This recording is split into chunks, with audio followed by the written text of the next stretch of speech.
Oui. Sarah est avec nous. Bonjour Sarah. Bonjour Brigitte, comment allez-vous? Et Samuel. Bonjour Sarah, quel beau prénom.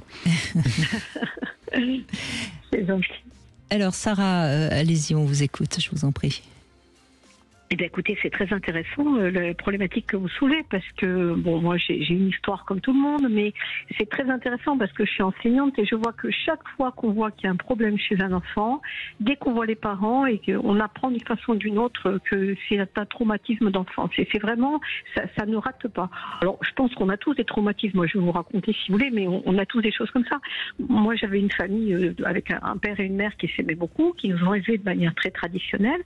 Et mon frère avait des difficultés avec mon père, ce qui est normal, et moi des difficultés avec ma mère, ce qui est, je crois, normal aussi. Et dans les deux cas, moi je suis née, ma mère était très occupée, elle l'aimait beaucoup, c'est pas la question, mais elle voulait se prouver par rapport à mon père et tout, elle m'a un peu négligée, enfin voilà. Et mon frère a entendu dans sa jeunesse qu'il n'était pas le garçon que mon père attendait, parce que ma mère a eu la bêtise de répéter constamment qu'il voulait 2 filles, etc. Donc, alors que c'était pas du tout ça, mais ce qu'on a entendu et ce qu'on a senti nous en tant qu'enfants avant 3 ans, c'est qu'on n'était pas l'enfant qu'on attendait ou qu'on n'était pas là ou que voilà. Et une fois qu'on a enregistré ça, et ben on s'en débarrasse pas. Moi je vois, je suis jamais arrivée à construire une relation avec ma mère et elle n'y est pas arrivée non plus avec moi. Et mon frère a toujours pensé que mon père ne l'aimait pas et qu'il n'était pas l'enfant qui. Alors que c'était pas vrai du tout. C'est ça qui est incroyable, c'est qu'on construit les choses sur des choses qui n'existent pas. Alors et en même temps, je pense qu'on peut s'en sortir parce que mon père, lui, était quelqu'un qui avait une vie mais catastrophique et qui était devenu quelqu'un d'incroyable, qui s'était construit quand même en dépit de tout ça. Donc c'est pas évident du tout, hein, parce que il y a le traumatisme et puis qu'est-ce qu'on en fait? Est-ce qu'on arrive à s'en sortir? Est-ce qu'on n'arrive pas à s'en sortir? C'est compliqué. Mais vous voyez, même quand vous parlez très très très très vite, comme s'il fallait rattraper ce temps qui avait été manqué, qui avait été perdu. Mais c'est utile puisque ça nous permet de parler de la notion d'enfant imaginaire, c'est-à-dire que là vos parents avaient en tête l'enfant imaginaire et n'avaient pas pu en faire le deuil et l'avaient projeté. C'est ça, un enfant imaginaire. Je sais pas, je crois pas. Je crois que c'est dans les propos. Ils se sont pas rendus compte de ce qu'ils disaient. Oui, mais ce qu'il disait, Sarah, ça faisait écho à un imaginaire, à un fantasme. Il disait pas les choses comme ça par-dessus la jambe. Ça faisait écho à une galaxie psychique profonde. Ça parlait de leur désir profond, leur discours. Peut-être. Enfin, pour ma mère, oui. Pour mon père, je suis pas sûre. Oui, non, vous avez raison. Mais pour mon père, je suis pas sûre. Parce qu'un jour, je sais que j'étais vieille, j'avais au moins 30 ans. Et je lui ai dit, écoute, je suis désolée. Je sais que je suis pas la fille que tu aurais voulu. Il aurait voulu une fille brune, une fille intelligente. Vous voyez qu'il y avait tous les hommes après elle. Moi, j'étais une intellectuelle, mais je suis nulle dans mes relations avec les hommes. Et donc, je lui ai dit, je suis désolée, papa. À 30 ans, pas de mari, pas d'enfant, c'est un échec quand même. Alors, je lui dis tout ça. Et il me regarde, il me dit, mais t'es complètement idiote. Mais pas du tout, mais moi je t'aime beaucoup tel que t'es, qu'est-ce que tu racontes? Et c'est extraordinaire, je m'étais construite moi-même quelque chose qui n'était même pas réel.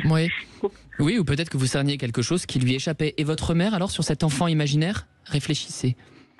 Ma mère c'est compliqué parce que elle, y a entre mon frère et moi, c'est-à-dire que mon frère, elle voulait projeter sa famille sur mon frère, elle voulait que mon frère soit de son sang. Et les relations de mon père avec la famille de ma mère étaient compliquées. Donc répéter constamment que mon frère ressemblait à la famille de ma mère n'était pas une bonne idée, mais c'est ce qu'elle faisait. Et avec moi, c'est plus compliqué. C'est que j'avais beaucoup de tempérament, beaucoup de caractère. Et ma mère est une femme qui est compliquée et elle n'aimait pas. Donc par exemple, quand elle n'arrivait pas à gérer un enfant qui ne faisait pas, qui faisait pas tout ce qu'elle voulait. Voilà, il fallait faire tout ce qu'elle voulait, ma mère. Et moi, Vous n'étiez pas la fille soumise qui restait donc sa fille. Vous étiez rebelle. Je suis toujours pas. C'est bien notre sûr, problème numéro un. Elle voulait un clone. Et mais les mères avec leurs filles veulent un clone. En tout cas, elles veulent la fille qu'elles imaginent, et c'est en ce sens que Samuel Doc a raison. En tant que mère, on veut la fille qu'on imagine, qu'on n'a pas été, être la femme qu'on n'a pas été, etc., etc., etc. On porte en tant que fille des injonctions de la mère, et c'est pour ça que je dis souvent, c'est très compliqué pour une fille de devenir la femme qu'elle a envie d'être, parce que elle a toutes les injonctions de la mère qui veut qu'on devienne la femme qu'elle n'a pas pu être ou qu'elle voudrait être ou qu'elle, enfin bref. Donc vous voyez bien, Sarah, que quelque part, oui, vous avez souffert d'être un petit peu emprisonnée par un discours maternel, oui. Oui, non, c'est certain. Comme Linda tout à l'heure, quand notre précédente, l'avant-dernière auditrice, c'est la même chose. C'est très dur, ça, vous voyez, ça participe de ce sentiment de sécurité que décrivait Brigitte dans sa belle introduction. Il faut pouvoir se libérer des attentes, des discours parentaux pour devenir soi. Et ça, je pense que c'est important. Oui, mais dans mon cas, je m'en suis libérée parce que j'ai fait tout un travail et je m'en suis libérée. Le problème, c'est que l'attente est toujours la même. Ma mère a 84 ans et moi j'ai 58 ans et elle continue à faire peser sur moi les mêmes exigences. C'est son problème, c'est plus l'autre. Voilà. J'ai du mal. Non, mais voilà. C'est pas si libéré que ça encore. Et donc, vous n'êtes pas si libéré. Vous voyez, oui. Vous êtes... Non, mais j'en suis consciente déjà. C'est déjà ça, oui. Vous êtes un peu de science. Chaque fois qu'on vous écoute, on apprend toujours quelque chose qui nous semble évident et vous nous mettez en lumière. C'est intéressant. Oh, c'est gentil. Je suis ravie d'être une étoile qui met la lumière dans vos âmes. Je suis ravie. Merci, ça me touche. Vous mettez le doigt sur les choses. C'est incroyable. Oui. En tout cas, merci de ce que vous avez dit en introduction, parce que ça, c'est vraiment quelque chose qui, moi, me révolte. Je sais que les enseignants, que beaucoup les médecins, certains médecins, etc., voient que des enfants vont mal, et pourtant, la société ne fait rien. Et moi, ça me met en révolte, ça. Donc merci de l'avoir dit en tant que professeur. Vous les voyez, vous, bien sûr, les enfants qui traversent un moment difficile. Non seulement ça, mais au nom de problèmes. Moi, j'ai un exemple très clair en tête. Un jeune qui s'est fait dénoncer pour harcèlement, alors que c'était pas du harcèlement, il disait des bêtises, comme souvent les jeunes de cet âge-là. C'était pas. Voilà. Et il était dénoncé par des filles. Il était suivi par les enseignants qui sont arrivés à l'exclure de l'établissement, scolarité à la maison, et le gamin a très très mal fini. Et tout ça parce que on n'a pas. Et moi, j'ai alerté tout le monde. Hein. Personne n'a bougé. Les professeurs sont restés à l'écoute des quelques pestes qui voulaient sa peau. Et à 14 ans, ce gamin s'est retrouvé tout seul à la maison, à s'occuper de ses frères et sœurs. Vous voyez, ça pourrait être... Je sais bien. On avance, mais pas toujours dans la bonne direction, c'est vrai. En tout cas, faites ce que vous pouvez, Sarah. Vous êtes sur le terrain, faites ce que vous pouvez. Je suis sûre que vous le faites bien.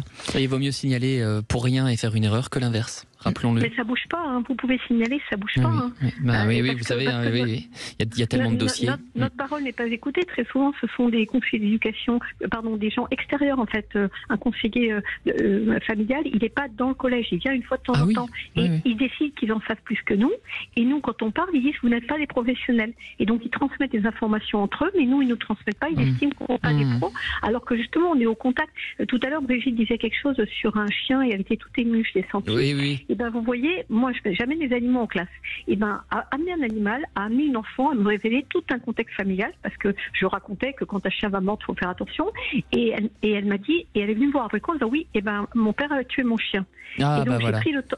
Non, j'ai pris le temps de l'écoute et ce qui était extraordinaire, c'était tout ce qu'il y avait derrière. C'est-à-dire que le père avait tué le chien, mais le père avait battu la mère. Et c'est grâce à cet animal que la parole s'est libérée et que la petite a pu sortir de sa souffrance. Oui, non, mais ça fait écho parce que dans l'enfant thérapeute, je raconte comment c'est un chien qui a sauvé ma mère en prévenant en fait les secours du drame qu'elle vivait chez elle et des maltraitances et du sadisme qu'elle subissait chez elle. Donc bien sûr, ça trouve un écho très très fort. Et combien d'enfants, grâce à un animal, ont une sorte de tuteur dans des enfances assez terribles. Donc oui, bien sûr. Merci beaucoup de votre témoignage, Sarah. Merci à vous. On fait une petite pause, on se retrouve dans un instant. 14h-16h, Brigitte Lahaie, Sud Radio.